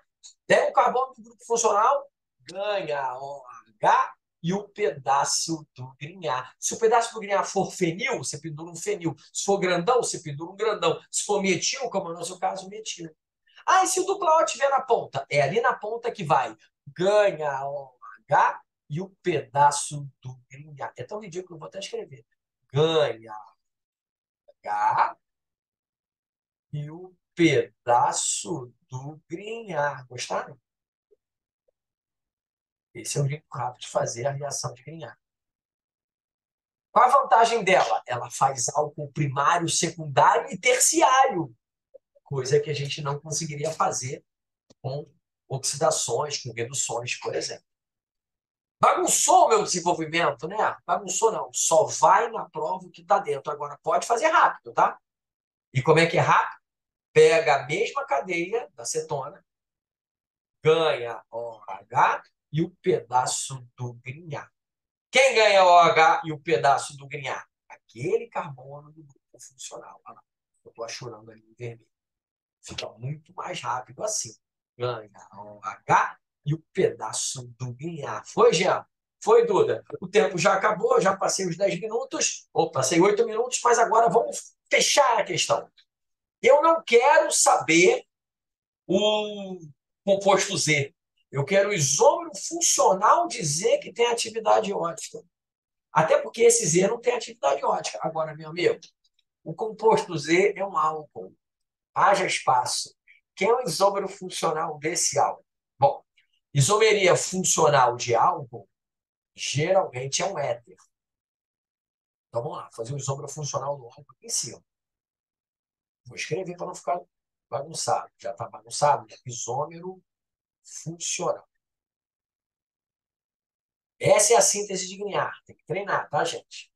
Isômero funcional de álcool éter. Se o meu álcool tem, vou contar carbono aqui, 1, 2, 3, 4, 5 carbonos, eu tenho que desenhar um éter de 5 carbonos que tem atividade ótica. Para ter atividade ótica, tem que ter carbono quiral. Então, não vai ficar gastando muito carbono de um lado, não, senão você não vai conseguir fazer quiralidade. Ó, esse é o isômero funcional do álcool de 5 carbonos que tem atividade ótica. Como é que eu sei que tem atividade ótica, Jean? Atenção ao meu asterisco. Esse carboninho aqui é o único quiral. Não pedi o nome, eu só quero a fórmula em bastão desse. Olha lá. Como é que você fez rápido isso, mestre? Eu sabia que aqui eu tinha um álcool de 5 carbonos, então eu tinha que fazer um éter de 5 carbonos. Mas se tem atividade ótica, tem que ter um carbono quiral. E para fazer um carbono quiral, tem que aproveitar para fazer essa ramificação diferente da outra. Tá bom? Gente, acho que eu respondi tudo. Substituição nucleofílica, fiz o X, Y e o Z, fiz o isômero do Z e classifiquei o mecanismo. Acho que é isso mesmo. Dúvidas? Tem dúvida no chat. Não precisa escrever o subproduto? Não. Quando é que... boa pergunta, Tatiele. Quando é que você precisa escrever o subproduto? Quando pede para escrever a reação. Aqui É desenvolvimento. Por exemplo, Tatiana, se eu não quiser escrever NABR aqui, não tem problema. Boa pergunta, Tatiana. Está preocupada? Pô, você no desenvolvimento não escreveu um subproduto. Então não precisa escrever. Aliás, todas as oxidações, a gente não bota subproduto. Existe um subproduto aqui no Grignard. Eu vou escrever para vocês que é um subproduto da reação do Grignard. Olha como é que ele é colorido. O subproduto da reação do Grignard é MgBr com OH. Vou fazer aqui em cima. MgBr com OH é MgOHBr. Tá um meio fora aí, né? Porque o nosso tempo já acabou, né, galera? Aqui, colorido. Mg, aí geralmente bota um parênteses, vou botar um OH aqui, é um sal. É um sal hidroxilado. É o hidroxibrometo de magnésio. Esse é o subproduto da reação do Grignard. Gente, como é que é a reação do Grignard em resumo? Você pega qualquer composto carbonilado, ó, vou passar aqui a seta para você, ó, para você entender a reação do Grignard, como ela é grande. Pega qualquer composto carbonilado, pode ser aldeído ou cetona, reage com reagente de Grignard, deixa eu até escrever aqui, tá? Que isso aqui não precisa na prova, não. Isso aqui é o reagente de Grignard. Foi isso que deu o prêmio Nobel ao cara. E aí, faz uma reação, acha esse intermediário que está entre parênteses e depois reage com água. Por isso está escrito posterior hidrólise. Se você fizer uma adição na primeira e uma substituição na segunda, sabendo quem sai, você chega sempre num álcool. Tá? É sempre assim, carbonilado mais Grignard. Carbonilado, porque pode ser aldeído ou cetona. Mais Grignard sempre vai chegar num álcool. E esse álcool vai ter uma cadeia carbônica maior que o carbonilado de origem. Não, não precisa colocar isso direto. De novo, se você quiser fazer do jeito rápido, Duda, pode fazer do jeito rápido. Como é que é o jeito rápido? Ganha a OH e o pedaço do cunhado. Quando é que você é obrigado a fazer isso completo, cara? Isso é muito raro. Se a UERJ virar para você e falar assim, escreva a reação completa, tá? Passando pelo intermediário. Pô, nunca vi a UERJ fazer isso. Tá? Você pode suprimir um intermediário. O que é suprimir um intermediário? Esse macetezinho aqui, ó. Ganha um H e o pedaço do brincar. Galera, 15 minutos. Vamos parar por aqui, tá? Essa questão aqui foi bem grande, porque teve reação, função, isomeria, mecanismo. Olha aí, mecanismo também está lá no nosso tópico tamanduá. Essa aqui é bem curtinha, a gente faz amanhã, tá bom? Amanhã a gente começa com a 10, faz a 1, a 2, a 3, a 4 e a 5 do simulado 6, tá bom? Me despeço por aqui, que já está bem tarde, nem jantei ainda. Acredito que nem vocês tenham jantado, algum jantaram aí comigo, né? Não me ofereceram nada. Mas, ó, tá bom demais, gente. Tá bom demais. A gente fez bastante coisa hoje. Eu queria me despedir agora de vocês. Qualquer dúvida, ó, pode jogar no chat. Eu que agradeço, Arielle. Muito boa noite, Arielle. Muito boa noite, Tatiele, Duda, Léo, Mel, Júlia. Deixa eu ver quem mais está aqui com a gente hoje. Eu acabei perdendo vocês. Está todo mundo aqui ainda se despedindo. Beijo grande, Guilherme. Lívia, muito obrigado pela sua participação de sempre. Peço desculpas aí, Duda, pelos errinhos, né, da matemática, mas acontece. Beijo grande. Aprenderam a reação de Grignard? Treina em casa. Acorda de madrugada, faz um nudeído qualquer, um reagente de Grignard qualquer e treina. No treino você aprende a fazer um mecanismo passo a passo ou um macetezinho do ganha, OH, e o pedaço do Grignard. Você vai acabar decorando isso, se eu falar de novo. Ganha, OH e o pedaço do Grignard. Beleza. Acho que vai cair Grignard de novo, hein? Beijo grande, galera. Vejo vocês amanhã. Mesmo horário. Tchau. Qualquer dúvida, manda. Qualquer dúvida, manda.